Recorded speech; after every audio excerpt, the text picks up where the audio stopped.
Hello friends, आज हम chapter परिवहन एवं संचार के भाग 3 पर चर्चा करेंगे। तो फ्रेंड्स, इस वीडियो में हम जल परिवहन पर, समुद्री मार्ग पर, महत्वपूर्ण समुद्री मार्ग और अंतर्देशीय जल मार्ग पे चर्चा करेंगे। तो चलिए शुरुआत करते हैं हम जल परिवहन से।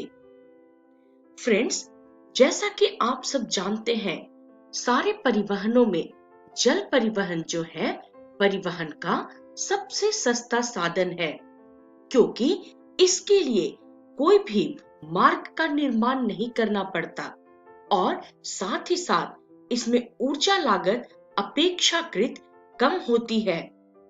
बच्चों, यह इस कारण से भी है क्योंकि जल का घर्षण स्थल के घर्षण से कम होता है। तो इन सभी कुछ कारणों के कारण ये कहा जा सकता है कि जल परिवहन जो है परिवहन का सबसे सुलभ और किफायती साधन है। अगर हम बात करें जल परिवहन की, तो इसे मुख्यतः दो भागों में विभक्त किया जाता है। पहला है आपका आंतरिक जल मार्ग और दूसरा है आपका समुद्री मार्ग। तो चलिए आगे बढ़ते हैं और इनके बारे में डिटेल चर्चा करते हैं। तो दोस्तों, अब हम शुरुआत करते हैं समुद्री मार्ग से। महासागर सभी दिशाओं में मुड़ सकने वाली ऐसी महामार्ग प्रस्तुत करती है जिसकी रख रखाव की लागत नहीं होती है, और आप कह सकते हैं कि समुद्री महासागर जो है बिना किसी रख रखाव लागत के सभी दिशाओं में सुगम राजमार्ग प्रदान करते हैं। दोस्तों, आधुनिक यात्री जहाज और मालवाहक पोत राडार नौ परिवहन संबंधी सुविधाओं से लैस होते हैं। अगर हम बात करें महत्वपूर्ण समुद्री मार्ग की, तो महत्वपूर्ण समुद्री मार्ग है पहला भूमध्य सागर हिंद महासागरीय समुद्री मार्ग, दूसरा उत्तरी प्रशांत समुद्री मार्ग, तीसरा दक्षिणी प्रशांत समुद्री मार्ग, चौथा उत्तरी अटलांटिक समुद्री मार्ग, पांचवा उत्तमाशा अंतरिक्ष समुद्री मार्ग और तटीय नौ परिवहन। तो चलिए आगे बढ़ते हैं और इन सभी पर चर्चा करते हैं। शुरुआत करते हैं हम उत्तरी अटलांटिक समुद्री मार्ग से। दोस्तों, यह मार्ग औद्योगिक दृष्टिकोण से विकसित विश्व के दो प्रदेश, जिसमें पहला है उत्तर पूर्व संयुक्त राज्य अमेरिका और दूसरा है पश्चिम यूरोप, इन दोनों को यह मिलाता है। दोस्तों, यह विश्व का व्यस्तम व्यापारिक जलमार्ग है, क्योंकि विश्व का 1/4 विदेशी व्यापार इसी मार्ग द्वारा परिवहित होती है। इसी कारण इसे वृहद ट्रंक मार्ग भी कहा जाता है। चलिए आगे बढ़ते हैं और अब हम चर्चा करते हैं भूमध्य सागर हिंद महासागरीय समुद्री मार्ग पर। दोस्तों, यह समुद्री मार्ग प्राचीन विश्व के हृदय स्थल कहे जाने वाले क्षेत्रों से गुजरता है और किसी भी अन्य मार्ग की अपेक्षा अधिक देशों और लोगों को सेवाएं प्रदान करता है। पोर्ट सईद, अदन, मुंबई, कोलंबो और सिंगापुर इस मार्ग की महत्वपूर्ण पत्तनों में से है। दोस्तों, यह मार्ग औद्योगिक पश्चिमी यूरोपीय प्रदेश को पश्चिमी अफ्रीका, दक्षिण अफ्रीका, दक्षिण पूर्व एशिया, ऑस्ट्रेलिया और न्यूजीलैंड की वाणिज्यिक कृषि तथा पशुपालन आधारित अर्थव्यवस्थाओं से जोड़ता है। यहाँ तक कि स्वेज नहर के निर्माण से पहले यह मार्ग लिवरपूल और कोलंबो को भी जोड़ता था। दोस्तों, प्राकृतिक संसाधन जैसे सोना, हीरा, तांबा, टीन, मूंगफली, तेलतार, कॉफी और फलों को इसके माध्यम से ले जाया जाता है। चलिए आगे बढ़ते हैं और अब चर्चा करते हैं उत्माशा अंतरिक्ष समुद्री मार्ग पर। दोस्तों, यह मार्ग पश्चिमी यूरोपीय और पश्चिमी अफ्रीकी देशों को दक्षिण अमेरिका में ब्राजील, अर्जेंटीना और उरुग्वे से जोड़ता है। इस मार्ग पर यातायात कम है क्योंकि इस मार्ग पे पड़ने वाले देशों के पास अपने पास उत्पादन और संसाधन जो है वो प्रचुर मात्रा में उपलब्ध है। दोस्तों, रायो डी जेनियो और केप टाउन के बीच मार्ग पे भी यातायात बहुत कम है क्योंकि दोनों दक्षिणी अमेरिका और अफ्रीका में एक जैसे उत्पादन और संसाधन पाए जाते हैं। जहां पर आप ये भी जान ले कि विस्तृत उत्तरी प्रशांत महासागर के आर पार व्यापार अनेक मार्गों द्वारा संचालित होता है जो होनोलुलु में मिलते हैं। दोस्तों, बृहत वृत्त पर स्थित सीधा मार्ग वैंकूवर और याकोहामा को जोड़ता है और यात्रा की दूरी कम करके 2480 किलोमीटर अर्थात आधा कर देता है। चलिए अब हम आगे बढ़ते हैं और अब हम चर्चा करते हैं उत्तरी प्रशांत समुद्री मार्ग पर। दोस्तों, यह समुद्री मार्ग उत्तरी अमेरिका के पश्चिमी तट पर स्थित पत्तनों को एशिया के पत्तनों अर्थात बंदरगाहों से जोड़ता है। अगर हम बात करें कि ये एशियाई पक्ष के बंदरगाह जैसे योकोहामा, कोबे, संघाई, हांगकांग, मनीला और सिंगापुर को अमेरिकी पक्ष के बंदरगाह जैसे वैंकूवर, सिएटल, पोर्टलैंड और सैन फ्रांसिस्को से जोड़ता है।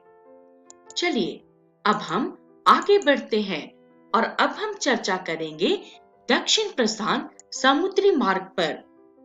दोस्तों, यह समुद्री मार्ग पश्चिमी यूरोप और उत्तरी अमेरिका को ऑस्ट्रेलिया, न्यूजीलैंड और पनामा नहर से होते हुए प्रशांत महासागर में प्रकोणित द्वीपों से मिलाता है। इस मार्ग का प्रयोग हांगकांग, फिलीपींस और इंडोनेशिया पहुंचने के लिए भी किया जाता है। पनामा से सिडनी तक की दूरी 12,000 किलोमीटर होती है और होनोलुलु इस मार्ग पर महत्वपूर्ण पत्तन अर्थात बंदरगाह है। चलिए आगे बढ़ते हैं और अब चर्चा करते हैं तटीय नौ परिवहन पे। तटीय नौ परिवहन लंबी तट रेखा वाले देशों के लिए एक सुगम विधि है, जैसे कि संयुक्त राज्य अमेरिका, चीन और भारत। दोस्तों, यूरोप में शेंगेन देशों की स्थिति तटीय नौ परिवहन की दृष्टि से उपयुक्त है, जो एक सदस्य देश के तट को दूसरे सदस्य देश के तट से जोड़ता है। चलिए आगे बढ़ते हैं और अब चर्चा करते हैं नौ परिवहन नहरों पर। स्वेज और पनामा दो ऐसी महत्वपूर्ण मनुष्य निर्मित नौवहन नहरें हैं जो पूर्वी एवं पश्चिमी विश्व दोनों के लिए प्रवेश द्वारों का कार्य करती है। चलिए अब हम आगे बढ़ते हैं और अब हम चर्चा करेंगे स्वेज नहर पर। दोस्तों, इस नहर का निर्माण 1869 में मिस्र में हुआ और यह नहर भूमध्य सागर को लाल सागर से जोड़ती है। इसकी लंबाई लगभग 160 किलोमीटर तथा गहराई 11 से 15 मीटर तक है। दोस्तों, इस नहर में प्रतिदिन लगभग 100 जलयान आवागमन करते हैं तथा उन्हें इस नहर को पार करने में लगभग 10 से 12 घंटों का समय लगता है। नील नदी के नौगम्य ताजा पानी की नहर भी स्वेज नहर से मिलती है। चलिए अब हम आगे बढ़ते हैं और अब हम पनामा नहर पे चर्चा करते हैं। दोस्तों, पनामा नहर उत्तरी एवं दक्षिणी अमेरिका के मध्य 72 किलोमीटर की लंबाई में फैली हुई है, जो लगभग 12 किलोमीटर की लंबाई अत्यधिक गहरी कटान से युक्त है। दोस्तों, इस नहर में कुल 6 जल बंधक तंत्र हैं तथा जलयान पनामा की खाड़ी में प्रवेश करने से पहले इन जल बंधकों से होके विभिन्न ऊंचाई की समुद्री सतह को पार करते हैं। दोस्तों, इस नहर के कारण उत्तरी अमेरिका के पूर्व न्यूयॉर्क एवं पश्चिम स्थित सैन फ्रांसिस्को के मध्य जल परिवहन से 13,000 किलोमीटर की दूरी कम हो गई है। इसी तरह पश्चिमी यूरोप एवं संयुक्त राष्ट्र अमेरिका के पश्चिमी तट की भी दूरी कम हो गई है। दक्षिणी अमेरिका के पूर्वी एवं पश्चिमी तटों के मध्य आसानी से अब परिवहन हो पाता है। दोस्तों, यह नहर दक्षिणी अमेरिका के राष्ट्रों के मध्य व्यापार को बढ़ाने में भी लाभदायक साबित हुआ है। चलिए आगे बढ़ते हैं और अब चर्चा करते हैं अंतर्देशीय जलमार्ग पे। तो महत्वपूर्ण अंतर्देशीय जलमार्ग हैं आपके राइन जलमार्ग, डेन्यूब जलमार्ग, वोल्गा जलमार्ग, the Great Lake Saint Lawrence और मिसिसिपी जलमार्ग। चलिए आगे बढ़ते हैं और इन सब पे एक एक करके चर्चा करते हैं। तो शुरुआत करते हैं राइन जलमार्ग से। यह जलमार्ग स्विट्जरलैंड, जर्मनी, फ्रांस, बेल्जियम और नीदरलैंड के औद्योगिक क्षेत्र को उत्तरी अटलांटिक समुद्री मार्गों से जोड़ता है। राइन नदी जर्मनी और नीदरलैंड से होकर बहती है और यह एक समृद्ध कोयला क्षेत्र के माध्यम से बहती है। डसेल्डोर्फ इस क्षेत्र का महत्वपूर्ण बंदरगाह या पत्तन है। इस जलमार्ग पे हर साल लगभग 20,000 से अधिक समुद्री जहाज और लगभग 2 लाख अंतर्देशीय जहाज चलते हैं। चलिए अब हम आगे बढ़ते हुए चर्चा करते हैं डेन्यूब जलमार्ग पे। यह महत्वपूर्ण आंतरिक जलमार्ग पूर्वी यूरोपीय भाग को अपनी सेवाएं प्रदान करता है। डेन्यूब नदी ब्लैक फॉरेस्ट से निकलकर अनेक देशों से होती हुई पूर्व की ओर बहती है और ये टारना सेवरिन नौकायान योग्य है। दोस्तों, इसका उपयोग गेहूं, मक्का, इमारती लकड़ी तथा मशीनरी के निर्यात के लिए किया जाता है। चलिए आगे बढ़ते हैं और अब चर्चा करते हैं वोल्या जलमार्ग पे। वोल्या रूस के विकसित जलमार्गों में से एक है। यह लगभग 11,200 किलोमीटर तक नौकायान की सुविधा प्रदान करती है तथा कैस्पियन सागर में मिल जाती है। दोस्तों, वोल्गा मास्को नहर इस मास्को प्रदेश से तथा वोल्गा डोन नहर काला सागर से जोड़ती है। चलिए आगे बढ़ते हैं और अब चर्चा करते हैं वृहद झील सेंट लॉरेंस समुद्री मार्ग पर। उत्तरी अमेरिका की वृहद झील सुपिसियर, हयूरन, ईरी तथा ओरेंटियो सू नहर तथा वेटलैंड नहर के द्वारा जुड़े हुए हैं। दोस्तों, इस मार्ग पे स्थित मुख्य पत्तन डुलुथ और बुफालो है।